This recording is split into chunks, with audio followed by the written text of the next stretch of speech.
அது மட்டும் இல்லாம நேதாஜி லீடிங்ல இருந்த ஃப்ரீ கவர்மெண்ட் அவங்களோட own currency, stamps and civil கோடை இஷ்யூ பண்ணி இந்தியா ஒரு செப்பரேட் கண்ட்ரி அப்படின்றத சிம்பலைஸ் பண்றாங்க. இப்படி நேதாஜி சுபாஷ் சந்திர போஸோட நேமும் ஃபேமும் வேர்ல்ட் வைட் ஸ்ப்ரெட் ஆகுது.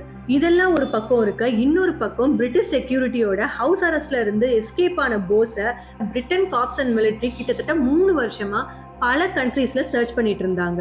சரியா அந்த டைம்ல நியூஸ் பேப்பர்ல வந்த போஸோட போட்டோ நேதாஜி அப்படின்ற நேம்ல இருக்கிறத நோட் பண்ண பிரிட்டன் அபிஷியல்ஸ் அவர் கூட ஹிட்லர் இருக்கிறத பார்த்து ஷாக் ஆறாங்க. இனிமே நேதாஜியை பிடிக்கிறது கஷ்டம்னு பிரிட்டிஷ் கவர்மெண்ட் மூடி பிதுங்கி இருந்த சமயத்துல ஜெர்மனி வேர்ல்ட் வார்ல கொஞ்சம் கொஞ்சமா பின்தங்க ஆரம்பிச்சது. ஒரு பாயிண்ட்ல ஜெர்மனியோட கேபிட்டல் பெர்லின் அலைட் கண்ட்ரோலுக்கு போக மே 7, 1945ல ஜெர்மனி அலைஸ் கிட்ட சரண்டர் ஆகுது. இதுக்கப்புறம் ஜப்பானும் அலைட் ஃபோர்ஸ் கிட்ட சரண்டர் ஆக வேண்டிய கட்டாயம் கிரியேட் ஆக, இதுக்கு மேல ஜப்பான்ல இருந்தா பிரிட்டன் கிட்ட மாட்டிக்குவோம்னு நினைச்ச நேதாஜி அடுத்ததா சோவியத் கிட்ட சப்போர்ட் கிளைம் பண்ண நினைக்கிறாரு.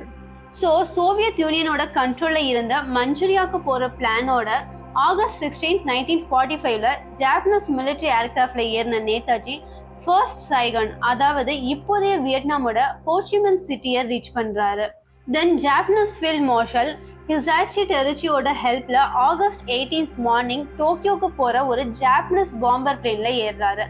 ஆல்ரெடி 7 பேரோட வந்த இந்த பிளேன்ல 8வது ஆளா நேதாஜி ஏற ஃபிளைட் அங்கிருந்து டேக் ஆஃப் ஆகி அப்ராக்சிமேட்டா 3 hours டிராவலுக்கு அப்புறம் ஃபியூயல் ரீஃபில்லிங்காக தைவானோட டைபேயில லேண்ட் ஆகுது.